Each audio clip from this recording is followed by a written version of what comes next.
प्रसंग श्रीमद् भागवत के ऐसे हैं जो प्रसंग बड़े मार्मिक प्रसंग है, हमारे अंतस्थ हृदय में जो भक्ति जागृत कर देते हैं। ऐसे प्रसंगों को अपने जीवन में श्रवण करना चाहिए और इसी से हमारे जीवन की जो भक्ति है वो प्रगाढ़ होती है। भक्ति का भी क्रम बताया है, तैल धारावत अविच्छिन्न भक्ति। हमारे जीवन की भक्ति कैसी हो, बोले तेल की धार की तरह। जिस प्रकार तेल की धार को आप ऊपर ले जाओगे और अखंड रहेगी, वो खंडित नहीं होगी, लेकिन पानी की धार आप ऊपर नहीं ले जा सकते, ज्यादा ऊपर ले जाओगे तो वो टूट जाएगा।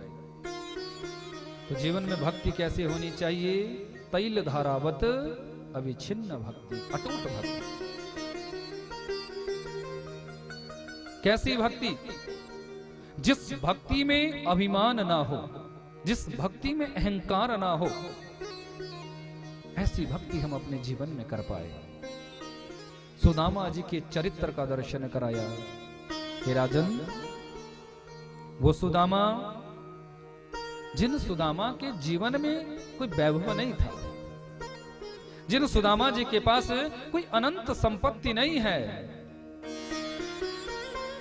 वो सुदामा जी कहीं किसी नगर के सेठ साहूकार हो, ऐसा बिल्कुल नहीं है। बहुत से लोग सुदामा जी को शायद भिकमंगा समझते होंगे।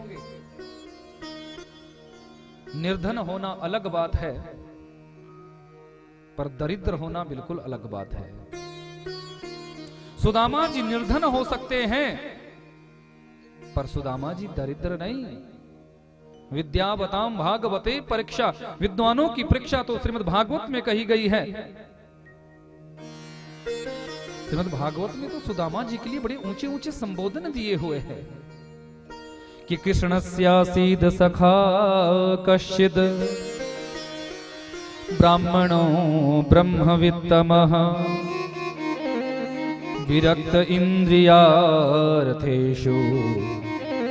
प्रशांतात्मा जितेन्द्रियः। सुदामा जी के लिए तो बड़े ऊंचे ऊंचे संबोधन दिए हैं। कृष्ण स्यासीद सखा कश्चिद ब्राह्मणो ब्रह्मवित्तमः। ऐसा तपस्वी ब्राह्मण, ऐसा साधक भक्त कि जिसके शरीर के सारी हड्डियों को एक छोटा सा बच्चा भी गिन सकता है, दुर्बलता के कारण, कमजोरी के कारण, कृशकाय होने के कारण, लेकिन मस्तिष्क से दिव्य तेज छलकता है। मुखमंडल पर अद्भुत तेज है भक्ति का। बड़े ऊंचे ऊंचे संबोधन सुदामा जी को दिए हैं, क्योंकि सुदामा जी कोई दरिद्री नहीं है। गरीब होना बिल्कुल अलग बात है। यदि कोई निर्धन है, यदि कोई गरीब है, वो बिल्कुल अलग बात है। गरीब तो कोई भी हो सकता है। समय सबका एक जैसा नहीं रहता। यदि आज कोई संपन्न है, 10-20 वर्षों के बाद भी वो संपन्न रहेगा, ये आवश्यक नहीं। वो निर्धन भी हो सकता है, और जो आज निर्धन है वो 10-20 वर्षों के बाद भी निर्धन ही रहेगा, ये भी आवश्यक नहीं। समय बदलता है, परिस्थितियां बदलती है। दरिद्रों यस्त असंतुष्टो, दरिद्र तो वो होता है जो असंतोषी होता है, जिसके मन में संतोष नहीं, वो दरिद्री है। कि जब आवे संतोष धन सब धन धूरी समान। संतोष रूपी धन जब जीव के जीवन में आ जाता है तो फिर दुनिया की सारी दौलत उसे मिट्टी लगने लगती है। हम इतना इकट्ठा करने लग जाते हैं, इतना इकट्ठा करने लग जाते हैं, एक दिन हमारे द्वारा इकट्ठी की गई वो माया अनायास ही चली जाती है। याद रखना, इतना इकट्ठा करो जिसका उपभोग तुम कर सको, धर्म के मार्ग पर जिस धन को तुम लगा सको। एक बार कोई किसान किसानी करता है, खेती करता है, बहुत सा अनाज हो गया। पत्नी कहने लगी, स्वामी इतने अनाज का हम क्या करेंगे, कीड़े लग जाएंगे, चूहे खा जाएंगे। पति ने कहा ठीक है देवी, इस अनाज को मैं बेचकर बाजार से धन ले आता हूं। पत्नी कहने लगी स्वामी पैसा तो आप ले आओगे पर तब भी तो खतरा बना रहेगा, क्योंकि कोई चोर डाकू आ गया तो हमारे इस धन को चुरा कर ले जाएगा और मुसीबत। तो पति कहने लगा ठीक है देवी, फिर मैं उस धन की कौड़ियां खरीद कर ले आता हूं। कौड़ियों में ना तो कोई कीड़ा लगेगा और ना ही उनको कोई चोर डाकू चुरा कर ले जाएगा। पहले कौड़ियों को भी धन के भाव में मापा जाता था, धन के रूप में देखा जाता था। अब ये किसान गए हैं और जितना भी अनाज से धन मिला है उस सारे धन से कौड़ियां खरीद कर लाए हैं, कौड़ियां खरीद कर लाए। अपने यहां कौड़ियां रखी है। समय व्यतीत हुआ। एक दिन उसी नगर के राजा को एक बीमारी लगी। राजवैद्य को बुलाया गया। राजवैद्य ने निदान बताया कि इस बीमारी का निदान कौड़ियों के द्वारा हो सकता है। यदि कौड़ियों की भस्मी बनाई जाए, उस भस्मी से यदि राजा का स्नान हो तो राजा बिल्कुल स्वस्थ हो जाएंगे, ठीक हो जाएंगे। अब राजा आदेश दिया, बोले जाओ मेरे राज्य में जहां जहां भी कौड़ियां हैं, जौहरियों से कौड़ियां इकट्ठी करके लाओ और तुरंत मेरे लिए औषधि का निर्माण करो। बाजार में जब सैनिक गए हैं तो जितने भी दुकानदार थे उन सब ने कह दिया कि अमुक गांव का एक किसान हमारे से कौड़ियां खरीद कर ले जा चुका है, हमारे पास अब कौड़ियां नहीं है। सैनिक उस किसान के यहां पहुंचे हैं कि तुम्हारे यहां जितनी भी कौड़ियां हैं उन समस्त कौड़ियों को दो, क्योंकि हमारे राजा को रोग लगा है। किसान कहने लगा कौड़ियां मेरी है, फिर मैं कैसे दे दूं? सैनिक कहने लगे तुम्हें राजदंड का पता नहीं? यदि राजा कुपित हो गए तो तुम्हें सूली पर लटका देंगे, प्राण दंड तुम्हें दे देंगे। अब उसका मन नहीं है कौड़ियां देने का, क्योंकि बड़ी मेहनत करके उसने इकट्ठी की थी, पर जानता है यदि नहीं दूंगा तो राजा शूली पर लटका देगा, प्राण दंड दे देगा। अब अंदर बोरियां कौड़ियों की भरी हुई थी, थाल में भर भर कर कौड़ी लाता है और उस थाल पर हाथ फेरता है, तब जाके सैनिकों के बोरे में कौड़ियां डालता है। सैनिक कहने लगे ये तो क्या कर रहा है? बार बार अंदर से थाल भर कर लाता है और थाल पर हाथ फेरता है, फिर डालता है, एक ही बारी में पूरा बोरा ले आना। बोले मैं ये देखना चाहता हूं कि मेरी इन कौड़ियों में कोई एक कौड़ी ऐसी आ गई, कोई एक कौड़ी ऐसी आ गई जिस एक कौड़ी ने मेरे यहां की ये जितनी भी कौड़ियां थी वो सबको अपने साथ लेकर जा रहे हैं। मैं देखना चाहता हूं उस कौड़ी को जिस कौड़ी ने आज सारी कौड़ियां ले जाने के भाव में मुझे ला दिया है। सारी कौड़ियां सैनिक लेकर चले गए। याद रखो, अपने जीवन में संग्रह उतना करो जिसका तुम उपभोग कर सको। प्रयास करो कि कोई एक कौड़ी तुम्हारे जीवन में ऐसी आ जाए जिस कौड़ी के आने से तुम्हारा मन परमात्मा से जुड़ जाए, जिस कौड़ी के आने से तुम्हारा धनकोष पवित्र हो जाए, जिस कौड़ी के आने से तुम्हारे जीवन में भागवत कथा का आयोजन हो जाए, दान पुण्य श्रेष्ठ कर्म हो जाए। पर जीवन में ये भी प्रयास रखो कोई गलती से भी कोई एक कौड़ी तुम्हारे जीवन में ऐसी नहीं आनी चाहिए। गलती से भी तुम्हारे धन कोश में कोई एक कौड़ी ऐसी नहीं आनी चाहिए कि जिस एक कौड़ी के आने मात्र से तुम्हारा पूरा धन कोश ही नष्ट हो जाए, अपवित्र हो जाए।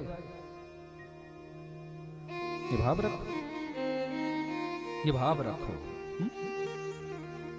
यहां सुदामा जी तो परम वीतराग संत है, मन में बस एक ही भाव है कि मुझे परमात्मा की भक्ति करनी है। कि चाह गई चिंता नशी मनवा बे परवाह,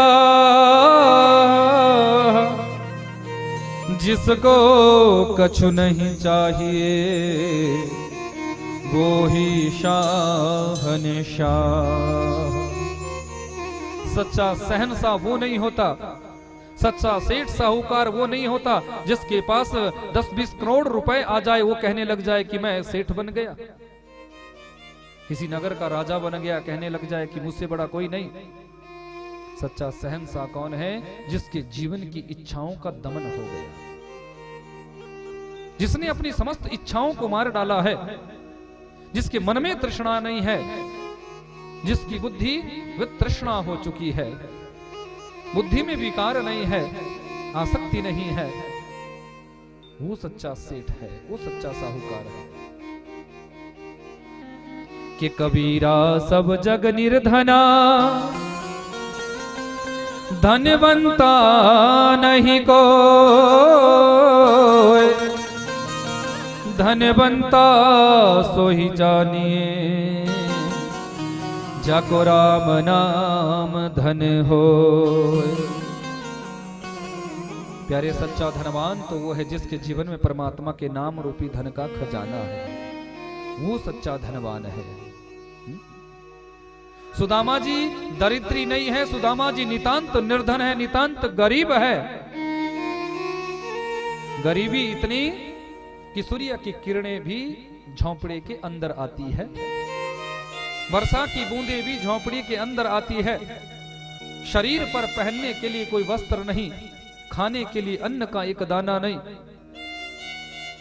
पर भजन करते हैं क्योंकि दरिद्री नहीं है।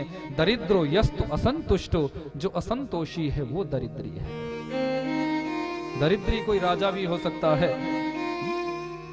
एक बार कोई संत जा रहे थे, मार्ग में एक फूटी कौड़ी मिली है, महात्मा जी ने उस फूटी कौड़ी को उठाया और अपने कमंडलों में धरा। साथ में चले हुए शिष्य थे, पूछने लगे गुरुदेव ये फूटी कौड़ी का क्या करोगे आप?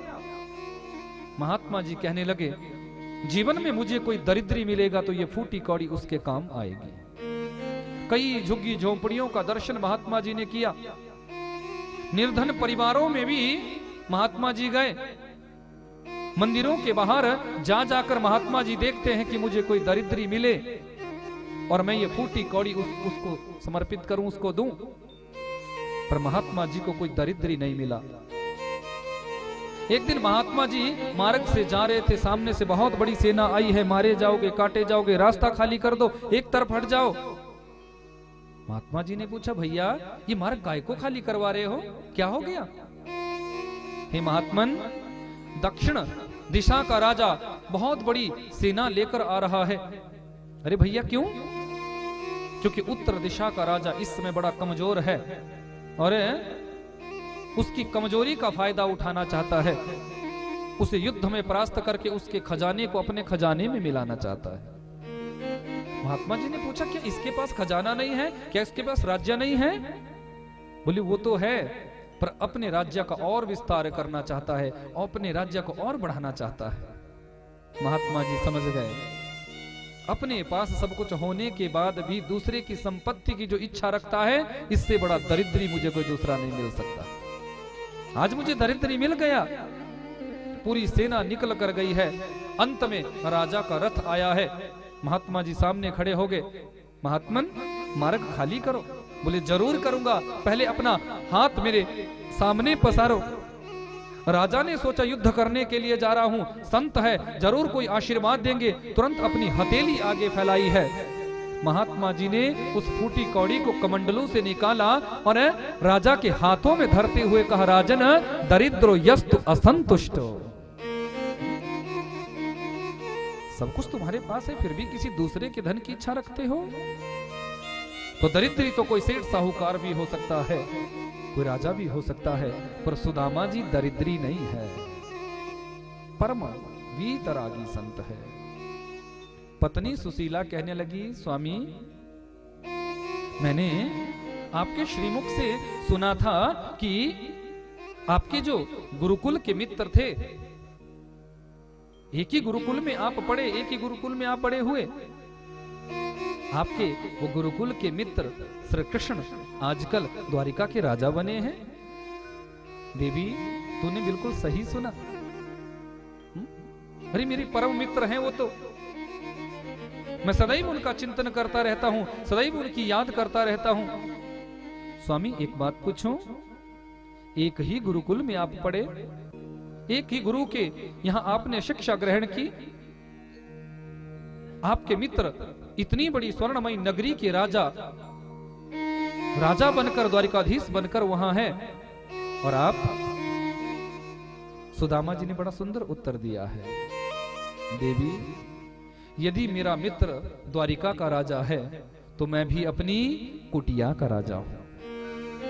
कितनी ऊंची बात है, कितनी गहरी बात है। अपने मित्र की संपत्ति को देखकर कोई ईर्ष्या नहीं है। आजकल हमारे मित्र भी ऐसे होते हैं, हमारे सगे संबंधी रिश्तेदार पारिवारिक जन भी ऐसे हो जाते हैं कि तुम्हारी संपत्ति वैभव को देखकर उन्हें ईर्ष्या होने लग जाती है। पर याद रखना, भगवान के जो श्रेष्ठ भक्त होते हैं वो किसी का वैभव देखकर ईर्ष्या भाव नहीं लाते, उनको प्रसन्नता होती है कि इसकी इतनी पात्रता है, इसकी पात्रता के अनुसार इसे मिला। हमारी जब ऐसी पात्रता होगी तो भगवान हमें भी देंगे। ईर्ष्या नहीं होनी चाहिए। ईर्ष्या हमारे जीवन का सबसे बड़ा दुर्गुण है, सबसे बड़ा दुर्गुण। सुदामा जी तो प्रसन्न है, देवी मेरे मित्र का इतना बड़ा वैभव, मुझे प्रसन्नता होती है। सुशीला जानती है मांगने के भाव से भेजूंगी, ये कभी जाने वाले नहीं, ये कभी जाएंगे नहीं। पर जब तक ये जाएंगे नहीं, मेरे घर की परिस्थिति का दर्शन द्वारिकाधीश को होगा कैसे। चरणों में प्रणाम किया, स्वामी आपका मन नहीं होता कि आप अपने मित्र से कभी मिलकर आओ? आपके मन में कभी मिलने की इच्छा नहीं होती, उनके यहां जाने की इच्छा नहीं होती? देवी मन तो खूब करता है मिलकर आऊं, पर शास्त्र कहते हैं गुरु के यहां, बहन बेटी के यहां, मित्र के यहां कभी खाली हाथ नहीं जाना चाहिए। तुम तो जानती हो कि हमारे यहां खाने के लिए अन्न का एक दाना भी नहीं है, फिर मैं खाली हाथ अपने मित्र के यहां बिना भेंट लिए कैसे जा सकता हूं, कैसे जा सकता हूं? सुशीला कहने लगी, स्वामी आप जाने की व्यवस्था बनाओ, आप जाने की तैयारी करो, मैं व्यवस्था करके आती हूं। या चित्वा चतुरान मुष्टि। आज सुशीला 4-5 घरों में गई है, वहां से एक एक मुट्ठी चिड़वा, एक एक मुट्ठी चावल लेकर आई है। जानती है यदि सुशीला एक इशारा कर देती तो बोरियों की बोरियां चावल आ सकती थी, पर समस्या का समाधान इसमें नहीं था, इसमें समस्या का समाधान नहीं था। सुशीला जानती है जब अलग अलग घरों के चावलों का दर्शन द्वारिकाधीश करेंगे तो समझ जाएंगे कि मेरे मित्र के घर की परिस्थिति क्या है। हमारे घर की परिस्थिति का दर्शन उन्हें हो जाएगा, परिस्थिति का दर्शन हो जाएगा। एक पोटली में इन चावलों को बांधा है। स्वामी अपने मित्र तक ये भेंट जरूर देना, जरूर इस भेंट को देकर देना। सुदामा जी ने कहा, देवी खूब भजन करना, जल्दी वापस आऊंगा। पोटली को लेकर सुदामा जी चले हैं। थर-थर शरीर कांप रहा है, दुर्बलता के कारण, कमजोरी के कारण। जैसे कैसे जा रहे हैं। मार्ग में एक नदी आई है, नदी पार जाना चाहते हैं, पर जाएं कैसे, कैसे जाएं? जाने की कोई व्यवस्था नहीं है, कैसे जाएं? मेरे परात्पर प्रभु विचार करते हैं कि मुझे अपने सुदामा को पार उतारना है, अपने सुदामा को पार उतारना है। जैसे ही जा रहे थे, भगवान अपने आप ही केवट बनकर, अपने आप ही भगवान केवट बनकर सामने आ गए। ब्राह्मण देवता पार जाना चाहते हो? अरे केवट भैया जाना तो चाहता हूं, पर देने के लिए मेरे पास कोई उतराई नहीं है। भगवान कहने लगे कि देखो ब्राह्मण देवता, मैं आप जैसों से उतराई लेता ही भी नहीं, मैं उतराई नहीं लेता, क्योंकि मैं तो आप जैसों को ही पार उतारने के लिए आता हूं। अपनी नाव में बिठाया है, भगवान नाव चला रहे हैं, सर से लेकर पैर तक सुदामा जी का दर्शन कर रहे हैं। नदी पार कराई है। सुदामा जी ने पूछा, नाविक भैया यहां से द्वारिका और कितनी दूर है? भगवान कहने लगे, देखो वैसे तो अधिक दूर नहीं, पर तुम्हारे शरीर की परिस्थिति में देखूं तो मुझे लगता है 6 महीने और तुम्हें द्वारिका पहुंचने में लग जाएंगे। मान हो गया है, भाव में डूब गया, अरे मुझे नहीं आना तेरी द्वारिका, 100 बार गर्ज पड़े तो बुलाना। 6 महीने चलते चलते हो गए, अभी तक आई नहीं। वही आधी धोती नीचे बिछाई है, आधी धोती ऊपर ओढ़ी है, और आज सुदामा जी वहीं शयन करते हैं। भगवान की कृपा देखिए, मेरे भक्त वत्सल भगवान की कृपा। सुदामा जी की आंख खुली है। सुदामा जी ने बड़े सुंदर सुंदर महलों का दर्शन किया है। जय श्री कृष्ण की ध्वनि निकल रही है। चलते हुए पथिक से सुदामा जी ने पूछा, भैया ये मैं कहां हूं, इस नगरी का क्या नाम है? आते जाते पथिकों ने कहा, हे विप्र देवता, हे ब्राह्मण देवता, इस नगरी का नाम द्वारिकापुरी है। अच्छा, तो इस नगरी के राजा का क्या नाम है?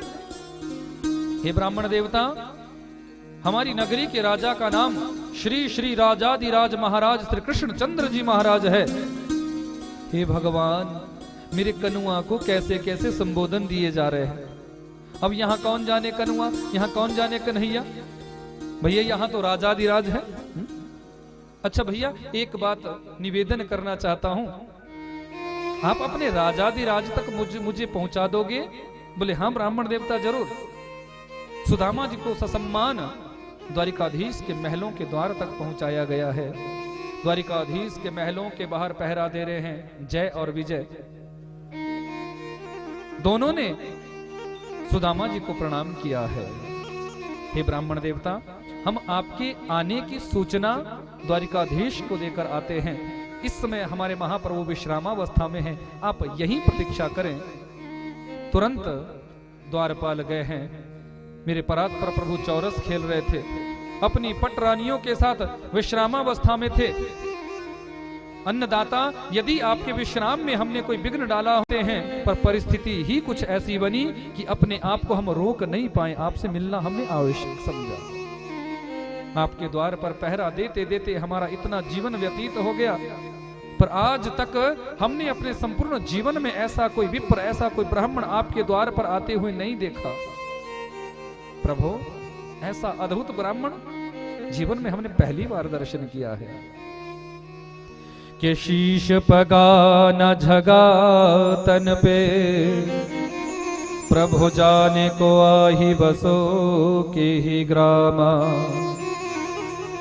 धोती फटी सिलटी दुपटी, और पाँव पा नहीं की नहीं श्यामा। द्वार खड़ियो दुज दुर्बल एक, रहियो चकिसों वसुधा अभिरामा। पूछत दीन दयालु को धाम, बताव तो आपनो नाम सुदामा। हे अन्नदाता, शरीर पर एक वस्त्र ओढ़ा हुआ है, वो भी धोती 20 जगह से फटी हुई है। सर छुपाने के लिए कोई टोपी नहीं है। शरीर थर थर कांप रहा है। कृष्काय शरीर, मस्तिष्क से दिव्य तेज छलक रहा है। और अपना नाम सुदामा बता रहा है। जैसे ही सुदामा नाम मेरे परमात्मा के कानों में गया है, भगवान 7 ड्योढ़ियों को पार करते हुए बाहर दौड़े हैं। पीताम्बर धरती पर गिर पड़ा, नंगे पांव भगवान दौड़े हैं। सारे मंत्री संतरी खंत्री सब पीछे दौड़े।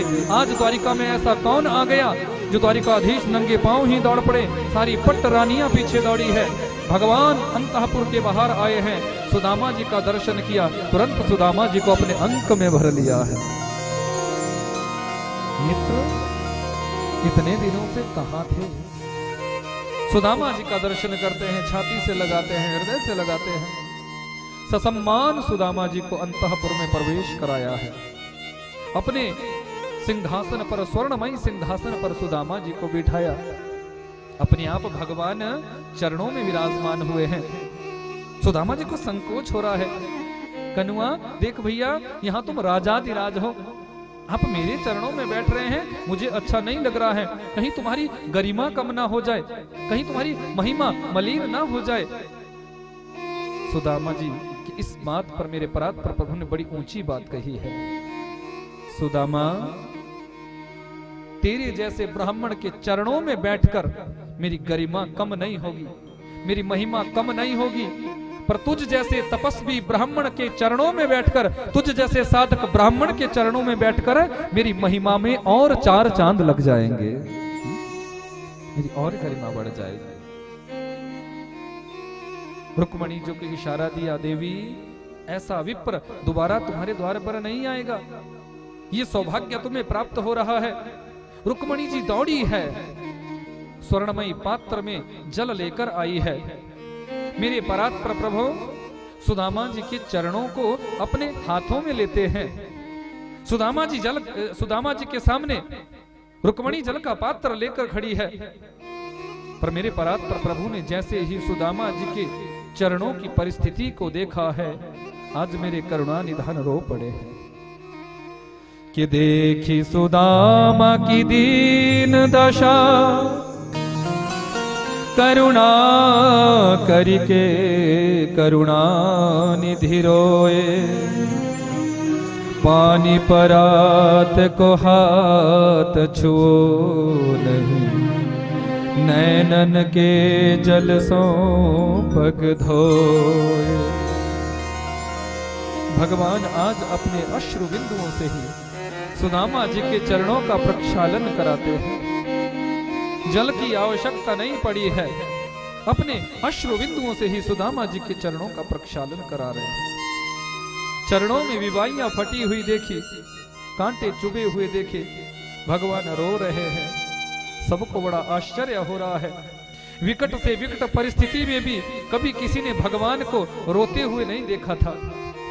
विषम से विषम परिस्थिति आने पर भी परमात्मा ने कभी किसी के सामने आंसू नहीं बहाए थे, पर आज मेरे भगवान रो रहे हैं। आज मेरे अखंड ब्रह्मांडों के नायक द्वारिकाधीश आंखों से पनारे बहा रहे हैं। सुदामा, मैंने तुमसे पूछा भैया कैसे हो, तो तुम्हारा उत्तर क्या था कि मुझ जैसा संपन्न, मुझ जैसा सुखी त्रिलोकी में कोई दूसरा नहीं। पर तुम कितने सुखी हो, तुम कितने संपन्न हो, तुम्हारे जीवन में कितना सुख है, ये मैं तुम्हारे चरणों को देखकर, तुम्हारे शरीर को देखकर ये जान सकता हूं। रो पड़े हैं भगवान। अश्रुबिंदुओं से ही सुदामा जी के चरणों का प्रक्षालन कराया है। समस्त पट्ट महिषियों को आश्चर्य हो रहा है। इतना प्रेम तो भगवान ने कभी किसी से नहीं किया। कितना बड़ा पुण्य होगा इस ब्राह्मण का, कितनी बड़ी साधना होगी इस तपस्वी की, कौन सा ऐसा ऊंचा कर्म होगा इस श्रेष्ठ विप्र का, जो करुणा निधान भगवान रो रहे हैं। अपने दांतों से ही सुदामा जी के चरणों के कांटों को निकाला है। तुम्हारे परिवार में तुमसे बहुत ज्यादा प्रेम करने वाला व्यक्ति भी तुम्हारे पैरों में यदि कोई कांटा चुभ जाएगा, तुम्हारे शरीर में कहीं कांटा चुभ जाएगा, तो उस कांटे को निकालने के लिए सुई का प्रयोग करेगा, कांटे का प्रयोग करेगा। पर दर्शन करो मेरे भक्त वत्सल भगवान का कि किसी से सुदामा जी के चरणों में से कांटों को निकालने के लिए सुई नहीं मंगाई, कांटा नहीं मंगाया, अपने दांतों से ही सुदामा जी के चरणों के कांटों को निकालना प्रारंभ कर दिया। धन्य है प्रभु आप, इतने भक्त वत्सल, इतने कृपालु, इतने दयालु कोई और नहीं हो सकते। ये तो मेरा बांके बिहारी ही हो सकता है, ये तो मेरा ठाकुर ही हो सकता है। पूरी सभा स्तब्ध है, सभी भगवान को देखकर रोने लगे हैं।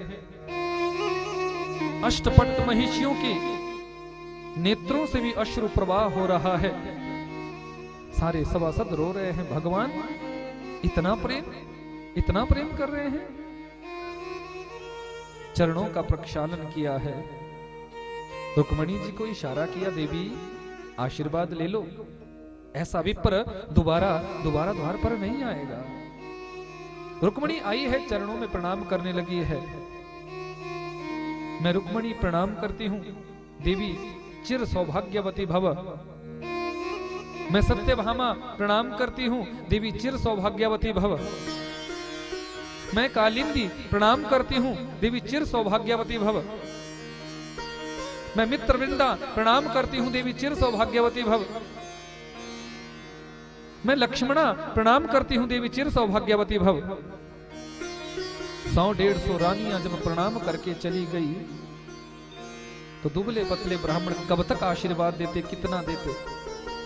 अब पहले आशीर्वाद दे रहे थे पूरा, पर अब तो उनके मुख से बस भव भव भव ही निकल रहा है, क्योंकि थक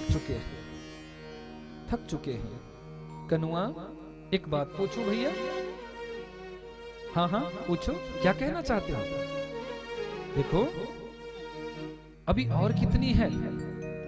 बोले तुम आशीर्वाद देते चले जाओ, देते चले जाओ, अभी तो बहुत है। अच्छा, अरे भैया ये तो बहुत अच्छी बात है। कितनी है? बोले 16,108।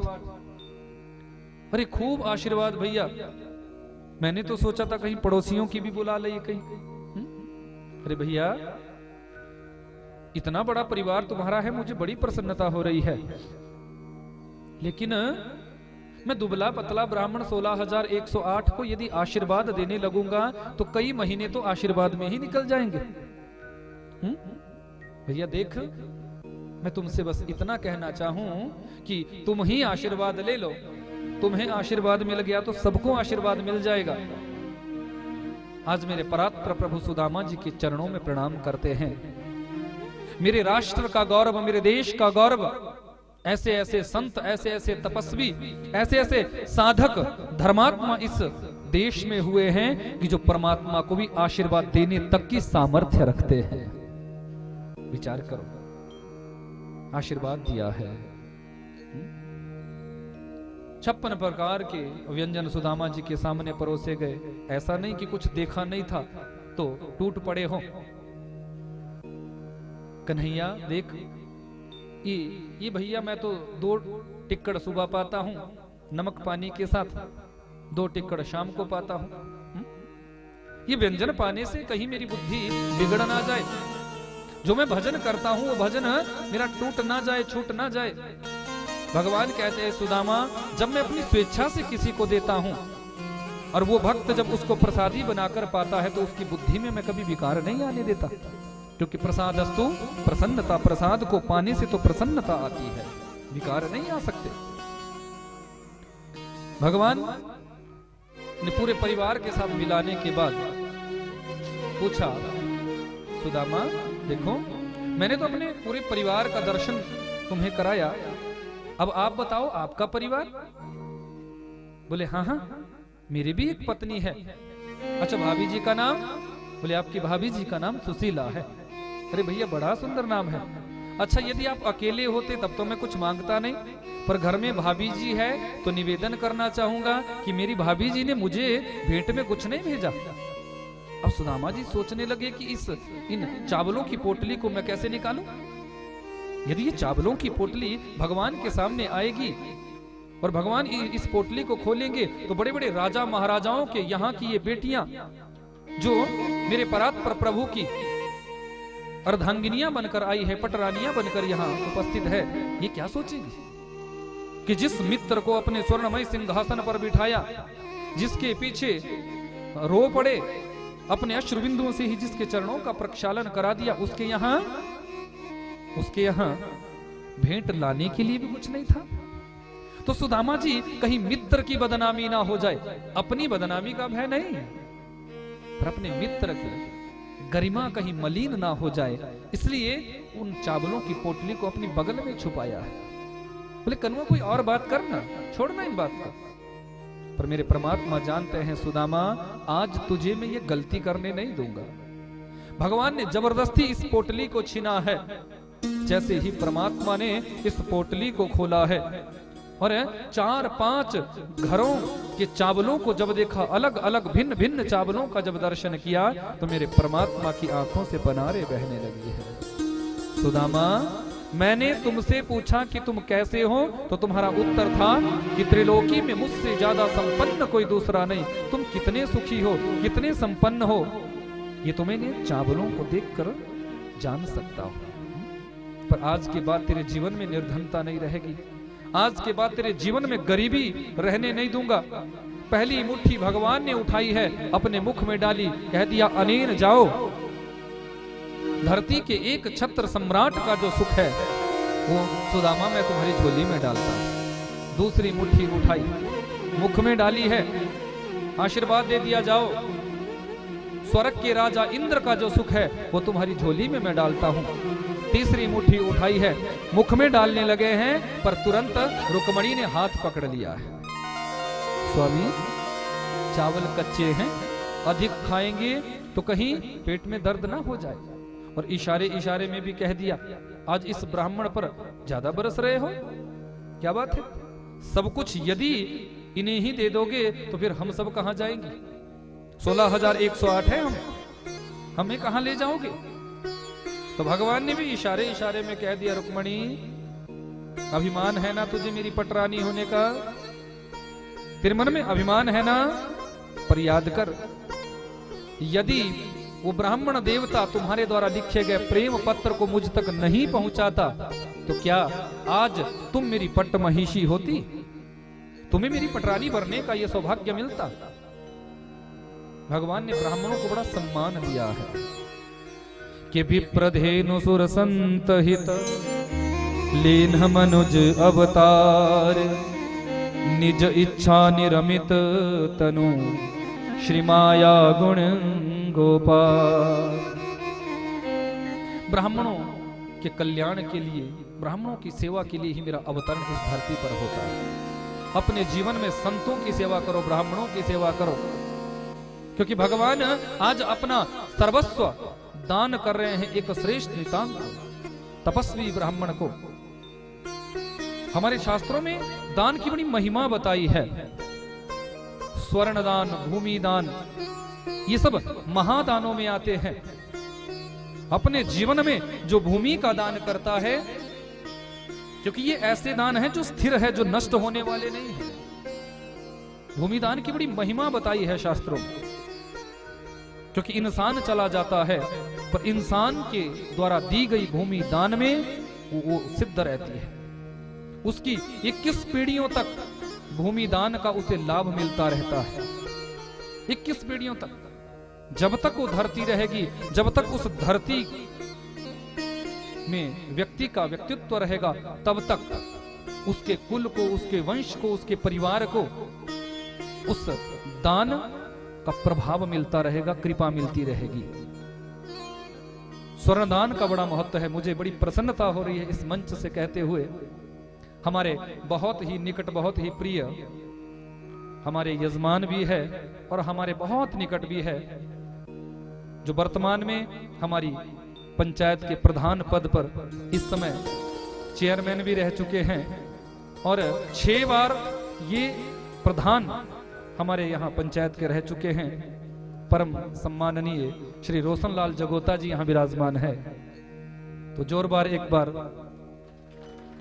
इनका व्यासपीठ से बहुत बहुत इन्हें आशीर्वाद और आयोजक परिवार की ओर से इनका स्वागत। तो हर वर्ष तकरीबन इनके यहाँ कथा होती रहती है, दान पुण्य इनके यहाँ होता ही रहता है। तो इनकी कुलदेवी है नेरशा माता। मैं वहां देवी भागवत की कथा कह रहा था, शायद कथा का दूसरा या तीसरा दिन था। सुबह सुबह संध्या बंदन से मैं निवृत्त हुआ तो ये आए और कहने लगे, बोले व्यास जी मेरा मन हो रहा है कि मैं कुछ दान करना चाहता हूं। तो हमने कहा अच्छी बात है, क्योंकि दान का मन बने तो भैया कौन रोक सकता है। कोई दान देना चाहे उसको कभी नहीं रोकना चाहिए, याद रखना, क्योंकि जो दान देने से रोकता है वो शुक्राचार्य बनता है, और शुक्राचार्य जी ने ये गलती की थी। शिष्य तो देना चाहता था, पर शुक्राचार्य जी ने रोकना चाहा। हुआ क्या, शुक्राचार्य की एक आंख भगवान ने तुरंत फोड़ दी थी। क्योंकि दान देने से जो दानी को रोकता है उसके ऊपर भगवान कुपित होते, भगवान उस पर कभी प्रसन्न नहीं होते। तो इनका मन हो, मैंने कहा बहुत अच्छी बात है। बोले फिर मैं क्या करूं? मैंने कहा स्वर्ण दान की बड़ी महिमा है। तो हमने कहा देखो व्यास जी को तो तकरीबन सब लोग देते ही हैं, पर वहां संयोग भी ऐसा बना था कि 15 आचार्य हमारे साथ थे, क्योंकि इनके कार्यक्रम कोई होता उसमें कोई कंजूसी नहीं होती। हाँ 19, और उसमें भी देखो कम से कम 5 तो कथा व्यास ही थे, 5 कथा व्यास। और यहां भी मैंने आपको बताया था कि इस कथा में भी 3 कथा व्यास और भी यहां बैठे हुए हैं। तो उस कथा में भी 5 कथा व्यास थे जो खुद भी कथा प्रवक्ता थे। तो हमने कहा ठीक है, आपका मन है तो आप फिर सबको स्वर्ण दान करो। तो देखो इन्होंने सभी ब्राह्मणों के लिए एक एक स्वर्ण मुद्रिका, एक एक सोने की अंगूठी व्यास जी को दी ही दी। पर व्यास जी के साथ हमारे साथ जो भी 15 या 19 जितने लोग थे, उन सबको एक एक सोने की अंगूठी वहां पर उसी कथा में सबको दान में दी। ये कोई छोटी बात नहीं है, ये बहुत बड़ी बात है, क्योंकि हमारे द्वारा दिया गया दान ही हमें मिलता है। एक बात याद रखना, भूमि दान करोगे तो भैया भूमि मिलेगी, अन्न दान करोगे तो अन्न मिलेगा, स्वर्ण दान करोगे तो स्वर्ण मिलेगा, वस्त्र दान करोगे तो वस्त्र मिलेगा। इसलिए अपने जीवन में थोड़ा थोड़ा सब कुछ दान करना चाहिए। यदि आपको विश्वास ना हो, अब समय सीमा मुझे रोक रही है, तो प्रमाण तो इतने देता, कथाएं तो इतनी सुनाता, पर चलते चलते थोड़ी सी तो आपको सुनाता ही जाऊं। देखो जिस समय कर्ण धराशायी रणारंग में पड़ा हुआ था, तो भगवान ने सोचा इसने अपने जीवन में स्वर्णदान तो खूब किया, क्योंकि कर्ण का नियम था जो इनके द्वार पर जाता था उसको सोने का दान करते थे, पर अन्नदान कभी नहीं किया था। और मैंने आपको बताया कि थोड़ा थोड़ा सब दान करना चाहिए। सोने का भी दान करो, भूमि का भी दान करो, अन्न का भी दान करो, वस्त्र का भी दान करो, गौ दान भी जीवन में करो। यदि सामर्थ्यवान हो तो, जरूरी नहीं कि तुम किसी से कर्जा उठा के लाओ तो दान करने लग जाओ, नहीं है तो अलग बात है। पर यदि तुम संपन्न हो और तुम्हारे पास व्यवस्था है तो जरूर करना चाहिए। अब कर्ण के पास भगवान गए हैं, रूप बदलकर एक ब्राह्मण का रूप धारण किया। भगवान चाहते हैं कि मैं कर्ण के मरने से पहले इससे अन्नदान करवाऊं। तो भगवान कर्ण के पास गए। कर्ण धराशायी है, रक्त रंजित पूरा शरीर है, लहू लुहान पूरा शरीर है। भगवान कहने लगे देखो कर्ण, मैंने तुम्हारा बड़ा नाम सुना है कि तुम बहुत बड़े दानवीर हो, तो मैं चाहता हूं कि तुम मुझे कुछ दान में दो। अब भगवान सोचते हैं यदि ये भी कह देगा कि जाओ मैंने एक मुट्ठी अन्न का तुम्हें दान कर दिया तो भी मैं स्वीकार कर लूंगा, मैं समझूंगा इसने कर लिया, इसको फल मिल जाएगा। कर्ण कहने लगा आप ऐसी परिस्थिति में मेरे पास आए हैं कि तुम देख सकते हो मैं यहां धराशायी हूं, यहां मैं क्या दान कर सकता हूं, रणभूमि में क्या दान दूं? बोले यदि नहीं दे सकते तो मन से ही बोल दो कि मैंने ये दान दे दिया, एक मुट्ठी मैंने दान दे दिया, मैं स्वीकार कर लूंगा। पर कर्ण कहने लगा आप आए हैं याचक बनकर तो दूंगा जरूर। कर्ण आगे बढ़ा है, सामने एक पत्थर था, उस पत्थर को उठाया और अपने मुख के, कर्ण के मुख में सोने का दांत था, तो कर्ण ने जोर से उस पत्थर को मारा और अपने उस स्वर्ण दांत को तोड़ा और भगवान के सामने देने लगे। भगवान ने कहा देखो कर्ण, रक्त रंजित दान नहीं लिया जाता। तुम जिस, क्योंकि भगवान तो बात बदलना चाहते थे कि इसको छोड़कर ये एक बार ये कह देता कि मैंने एक मुट्ठी आपको अन्नदान कर दिया। कर्ण ने कहा यदि ऐसा है तो जो पत्थर कर्ण ने हाथों में लिया था उसी पत्थर को जोर से आकाश में उछाला, आकाश में वो पत्थर गया है और जैसे ही वो पत्थर बादलों से टकराया है उसी समय वहीं वर्षा प्रारंभ हो गई। कर्ण ने उस दांत को वर्षा की बूंदों से धोया शुद्ध करके भगवान को उस सोने के दांत को अर्पण किया और वहीं कर्ण का प्राणांत हो गया। भगवान सोचने लगे जो मैं तुमसे करवाना चाहता था वो तो तुमने किया ही नहीं, जाते जाते भी सोने का ही दान करके गए। जब स्वर्ग में गए हैं तो कर्ण को बड़ी भूख लगी हुई है। कर्ण ने कहा कि मैं कुछ पाना चाहता हूं। बड़ा स्वागत हुआ, सत्कार हुआ, क्योंकि कर्ण तो कर्ण थे। स्वर्ग में स्वागत होने लगा। एक वीर योद्धा आया है, स्वागत होना चाहिए। कर्ण ने कहा स्वागत तो अच्छी बात है, पर मुझे भूख लगी है, मैं कुछ पाना चाहता हूं।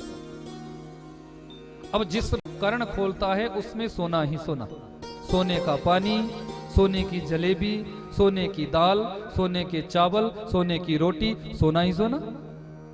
कर्ण कहने का ये सब क्या है? बोले महाराज आपने अपने हाथों से सोने का ही दान किया है और कुछ दान दिया ही नहीं, फिर जो दिया है वही तो मिलेगा। अब कर्ण ने सोचा मैं कैसे रहूंगा, तो व्यवस्था बताई गई। देखो जब तक हमारा शरीर पार्थिव देही जब तक जलाई नहीं जाती तब तक आत्मा वापिस भी आ सकती है। कई बार आपने सुना होगा कि किसी के सामने कोई मर गया और उसके बाद वो जागृत हो गया। तो कर्ण के स्थूल शरीर को कुंती ने जलाने नहीं दिया था। कुंती रो रही है शरीर पकड़कर। यहां भगवान ने कहा जाओ कर्ण, धरती पर जाकर पहले अन्न दान करो, क्योंकि दान धरती पे ही होता है, ये बात याद रखना। स्वर्ग में चाहोगे दान करना, वहां तुम दान नहीं कर सकते, वहां कोई पुण्य कर्म नहीं कर सकते। पुण्य कर्म तो इस धरती पर ही होता है। तो कर्ण इस धरती पर आए हैं और 15 दिनों तक कर्ण ने मात्र यह अन्नदान ही अन्नदान किया है। 16वें दिन कर्ण के शरीर को जलाया गया है, अग्नि दी गई है। जब कर्ण के शरीर को अग्नि दी गई है तो समय पूरा हो गया। कर्ण फिर यहां से वापस गए। अब देखो यहां मैं एक बात और चलते चलते आपको बताऊं। आप सभी अपने जीवन में श्राद्ध करते हो ना? ये श्राद्ध के में जो दिया गया दान होता वो पूर्वजों तक पहुंचता है। 15 दिनों तक कर्ण ने यहां अन्नदान किया था और अन्नदान करने के बाद स्वर्ग में जब गए तब उन्हें अन्न की प्राप्ति हुई, तब जाके उन्हें अन्न की प्राप्ति हुई। तो जो आप अपने हाथों से दान करते हो वही तुम्हें मिलता है, ये बात याद रखना। तो हमारे जगोता जी ने वहां स्वर्ण दान किया और ये तो ऐसे है कि इनके यहां तो दान पुण्य होता ही रहता है। जो मन में आ जाए वो करते हैं, ऐसा मनोभाव होना चाहिए। आज मेरे परात्पर प्रभु की बड़ी ऊंची महिमा। जीवन में मैंने आपको बताया भूमि दान का बड़ा महत्व, ये महादान है। स्वर्ण दान का बहुत महत्व, ये महादान है। गौदान का बड़ा महत्व, कन्यादान का बड़ा महत्व, ये श्रेष्ठ दान है, महादान है और ये जीवन में जरूर करने चाहिए। जिसने जीवन में ये किया उसको सब चीज मिलती है। भगवान का इतना बड़ा परिवार है, सबको बिठाते हैं, सबको समझाते हैं। गलती क्या हुई थी जीवन में, एक बात याद रखो, कभी भी कोई ब्राह्मण यदि तुम्हें मिल जाए तो उस ब्राह्मण का कभी अपमान मत करना।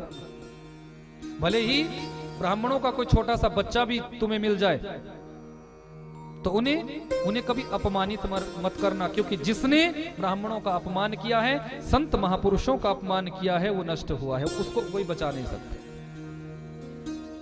परमात्मा ने तो त्रिलोकी का वैभव सुदामा जी को दे दिया। सुदामा जी ने वो सारा वैभव भगवान की कृपा से प्रसादी रूप में लिया। अखंड दिव्य महलों में सुदामा जी का वास हो गया ईश्वर कृपा से। यहां प्रमाण देकर बताता हूं कि 56 करोड़ से अधिक यदुवंशी इस धरती पर हो गए थे। कथा को भी मैं विश्राम अवस्था में पहुंचाऊं। 56 करोड़ से अधिक यदुवंशी। लेकिन भगवान ने सोचा यदि इन यदुवंशियों का नाश नहीं हुआ तो इस धरती पे मात्र यदुवंशी ही बचेंगे। तो भगवान ने सबकी बुद्धि को हरा, सबकी बुद्धि भ्रष्ट हुई, मदिरा पान करने लगे और बुद्धि भ्रष्ट हुई। एक दिन ये कुछ यदुवंशियों के बालक इतनी उच्छृंखलता में आ गए इतनी उदंडता में आ गए कि सांब नामक बेटे के पेट में वस्त्रों को लपेटा और दुर्वासा जैसे कुछ संत वहां खड़े थे, उनके पास लेकर गए, घूंघट निकाल दिया। बोले ये गर्भिणी है और इस गर्भिणी के गर्भ से क्या जन्म लेगा। संतों को बड़ा क्रोध आया, अरे इतने उच्छृंखल हो गए हो यदुवंशियों के बालक, संतों का परीक्षण करने चले हैं, मर्यादा क्या है ये नहीं जानते। शाप दे दिया, जाओ मूसलम कुलनाशनम, इसके पेट से जो निकलेगा वो संपूर्ण कुल का नाश करने वाला होगा, यदुकुल को नष्ट करने वाला होगा। अब भयभीत हुए, जल्दी जल्दी भागे तो मूसल पेट से गिरा है, मूसल पेट से गिरा। उग्रसेन जी के पास गए, उन्होंने कहा कि इसको नष्ट करो, घिस दो। प्रभास क्षेत्र में समुद्र के किनारे इसको घिसा गया। समुद्र के फेन के साथ वो मूसल के छोटे छोटे कण बिखरे हैं, जहां से एरका नामक घास उत्पन्न हुई है। अंतिम जो टुकड़ा बचा उसको समुद्र में फेंका गया, मछली ने उसको निगला, मछुआरे ने जाल फेंका, वही मछली फंसी जिसने इस लोहे के टुकड़े को निगला था। पेट को जब काटा गया तो चमकता हुआ लोहे का टुकड़ा, उसने उस लोहे के टुकड़े को अपनी बाण की नोक में लगाया कि इससे मैं कोई शिकार करूंगा। यहां यदुवंशियों की बुद्धि भ्रष्ट हुई, आपस में ही लड़ाई झगड़ा प्रारंभ कर दी। मेरे वस्त्र अच्छे तेरे अच्छे नहीं, मेरा घर अच्छा तेरा घर अच्छा नहीं, मेरी पत्नी अच्छी तेरी पत्नी अच्छे नहीं, मेरे बच्चे अच्छे तेरे बच्चे अच्छे नहीं। व्यर्थ की बातों पर युद्ध प्रारंभ हुआ, बड़े बड़े अस्त्र शस्त्र चलने लगे। जब सारे अस्त्र शस्त्र समाप्त हो गए तो अंत में प्रभास क्षेत्र में पहुंचे, जहां वो एरका नामक घास उत्पन्न हुई थी। उसी घास को उखाड़ उखाड़ कर एक दूसरे पर प्रहार किया जा रहा, एक दूसरे पर प्रहार। जिसको घास लगती है उसी का ही प्राणांत, क्योंकि ये घास तो शापित थी। वही यदुवंशी बचे जो परमात्मा के अनन्य भक्त थे, जिनके अंदर परमात्मा की भक्ति थी, वही बचे। भगवान ने देखा कि अब मैं अपनी लीला को समेटूं, क्योंकि कलयुग आने वाला है और द्वापर का अंत। तो भगवान ने अपने बचे हुए यदुवंशियों को वज्रनाभ और उद्धव जी के साथ ब्रजमंडल भेजा है। अपनी समस्त 16,108 रानियों को अर्जुन के साथ सुरक्षित भेजा। अर्जुन को भी अभिमान हो गया था, तो मार्ग में भील बनकर भगवान आए और अर्जुन से अपनी समस्त रानियों का हरण करके उन्हें वैकुंठ की प्राप्ति कराई। परमात्मा ने अपनी लीलाओं का संभरण किया। आज मेरे परात्पर प्रभु अर्ध शयनावस्था में एक टांग पर दूसरी टांग रखी हुई है, कदम्ब वृक्ष की ओट में लेटे हुए हैं, चिंतन कर रहे हैं, अपनी लीलाओं का स्मरण कर रहे हैं। वही जरा नामक व्याध आया है जिसने उस मूसल के अंतिम टुकड़े को अपनी बाण की नोक पर लगाया था। चरण चिन्ह भगवान के चमके, ये नासमझ हिरण की आंख समझ बैठा है और इस बाण को छोड़ दिया। ये बाण भगवान के पैर के तलुए में लगा है। आह की आवाज निकली, दौड़ा भगवान के सामने आया, प्रभु ये मुझसे अपराध हो गया, मैंने तो हिरण समझा था, मैंने इस बाण को छोड़ दिया। भगवान ने कहा, न जरा ना, देख ये तेरा ऋण था मेरे ऊपर, आज मैंने तेरे ऊपर से उस ऋण को उतार दिया। पिछले जन्म में तुम वाली थे और मैं राम था, मैंने छुपकर वृक्ष की ओट लेकर तेरा वध किया था। तुमने मुझसे पूछा था कि आप तो समान दृष्टि रखते हैं, पर आपने ऐसा भेद दृष्टि वाला कार्य क्यों किया? तो मैंने तुमसे कहा था कि जो धर्म विरुद्ध कार्य करता है, वैदिक विरुद्ध कर्म करता है, उसको छुपकर मारने से भी पाप नहीं लगता। तुमने अपनी छोटे भाई की पत्नी को अंकशाही नहीं करना चाहा, अधर्म के मार्ग पर तुम चले थे, इसलिए मुझे तुम्हारा वध करना पड़ा था। पर तुम्हारा ये ऋण था, आज मैंने तुम्हें उस ऋण से ऋण बनाया है और मैं अब तुम्हें अपने शाश्वत धाम की प्राप्ति कराता हूं। भगवान ने उस जरा नामक व्याध को अपने धाम की प्राप्ति कराई। यहां देवता लोग टकटकी बांध कर देख रहे हैं कि भगवान जाएंगे कहां, जाएंगे कैसे। याद रखना, मैं अक्सर कथा में कहता हूं कि भगवान इस धरती को छोड़कर कभी नहीं जाते। भगवान इस धरती को छोड़कर नहीं जाते, क्योंकि मद भक्ता यत्र गायन्ति तत्र तिष्ठामि नारद। जहां मेरे भक्त गाते हैं, मेरे भक्त नृत्य करते हैं, मेरे भक्त ताली सेवा करते हैं, मेरे भक्त बुलाते हैं, वहीं आकर उन भक्तों के बीच में मैं विराजमान हो जाता हूं। एक दिव्य ज्योति भगवान के हृदय कमल से निकली है और वही दिव्य ज्योति श्रीमद् भागवत में समाहित हो गई है। देवताओं ने जय घोष किया है, बोलिए भागवत भगवान की। पुष्प वृष्टि होने लगी, जय जयकार होने लगा है। साक्षात कृष्ण एव ही मेरे राधा माधव की वांगमयी प्रतिमूर्ति ही श्रीमद् भागवत है। श्रीमद् भागवत कोई किताब नहीं, कोई पोथी नहीं, कोई ग्रंथ नहीं, एक एक शब्द राधा माधव की ही झांकी लेकर विराजमान है। सुखदेव जी कहते हैं, राजन अब मैं तुम्हें कलयुग के दोष और गुणों का वर्णन सुनाऊं। कलयुग दोषों से भरा हुआ है, पर एक गुण इसमें सर्वश्रेष्ठ है कि कलयुग केवल नाम आधारा, सुमिर सुमिर नर उतरहि पारा। कलयुग दोषों से भरा हुआ है, लेकिन एक श्रेष्ठ गुण है कि अन्य युगों में हजारों वर्ष तपस्या करने से भी जो फल तुम्हें नहीं मिलता, इस कलिकाल में, इस कलयुग में 2 घड़ी भगवान नाम संकीर्तन करने से तुम्हें वो फल मिल जाता है। बोले भक्त वत्सल भगवान की। कलयुग में 2 ही चीजों की विशेषता है, एक दान और दूसरे परमात्मा का नाम। जो परमात्मा का नाम जपता है उसका कल्याण हो जाता है, जो हाथों से दान करता है, दान देता है, उसका कल्याण हो जाता है। मेरे परात्पर प्रभु की बड़ी विचित्र लीला। सुखदेव स्वामी कहते हैं, राजन मैंने तुम्हें संपूर्ण भागवत सुनाया, अब आ जाओ उसी मूल प्रसंग पर जहां से प्रसंग प्रारंभ हुआ था। याद करो, 7 दिन पहले तुम्हारे द्वारा शमीक जी का अपमान हुआ। आपने शमीक जी के गले में मृत सर्प डाला और शमीक पुत्र श्रृंगी ने तुम्हें शाप दिया कि इति लंघित मर्यादा तक्षकः सप्तमे हनि दक्षति स्म कुलांगारः चोदितो में ततद्रुहम्।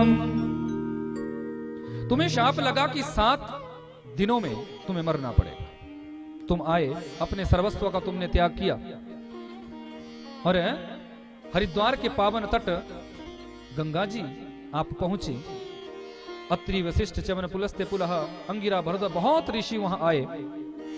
आपका भाव था कि 7 दिनों में मुझे मुक्ति कौन दिलाए।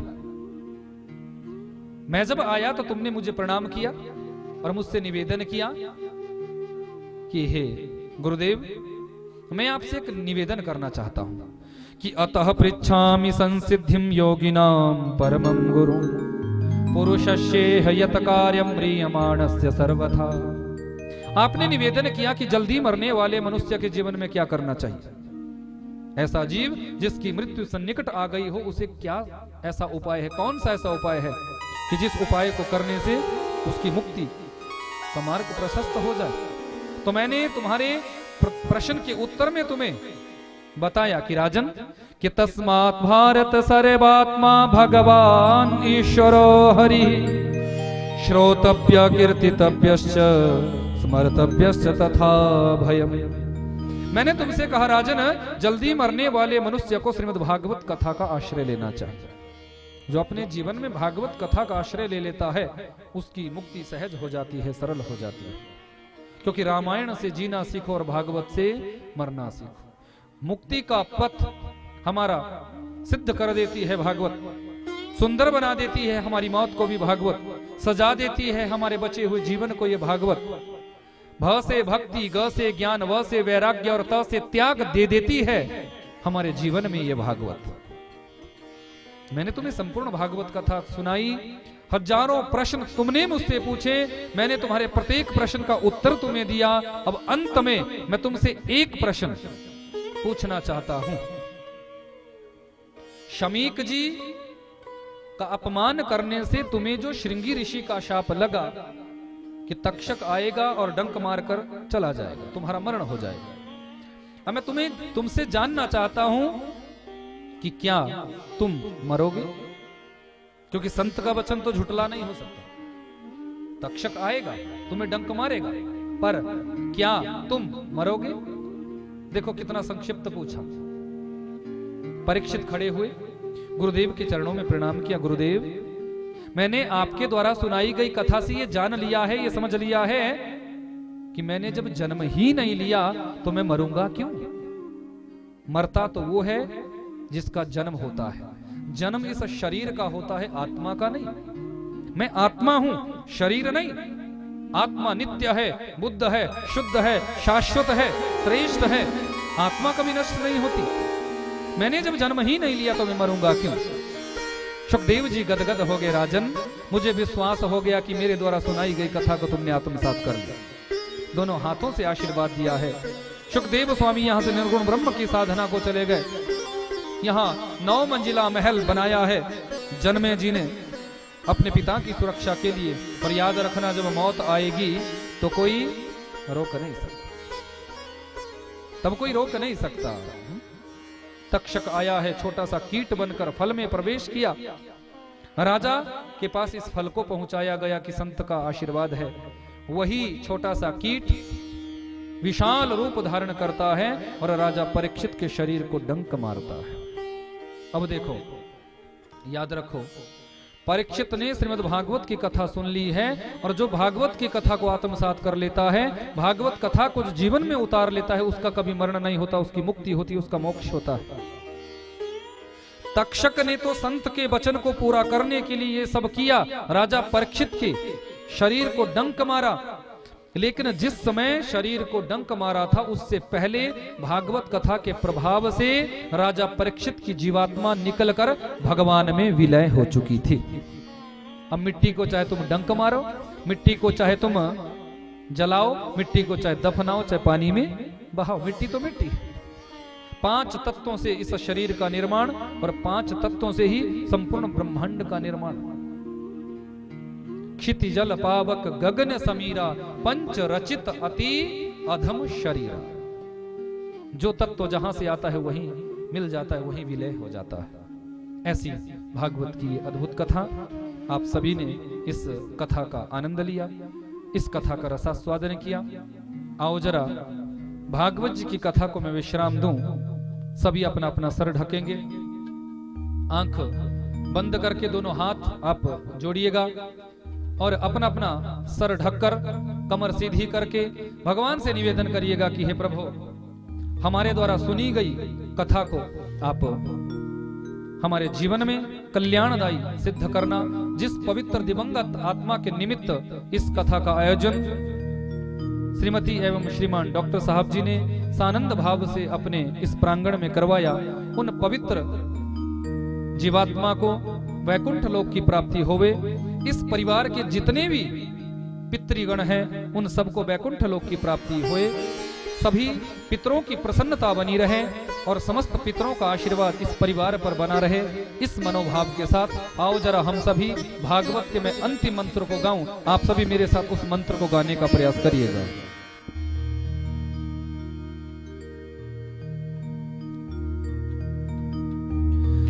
नाम संकीर्तनम यस्य, नाम संकीर्तनम यस्य, सर्व पाप प्रणाशनम, सर्व पाप प्रणाशनम, प्रणामो दुःख शमनः, प्रणामो दुःख शमनः, तं नमामि हरिं परं, तं नमामि हरिं परं, तं नमामि हरिं परं, तं नमामि हरिं परं, तं नमामि हरिं परं। तं नमामि हरिं परं।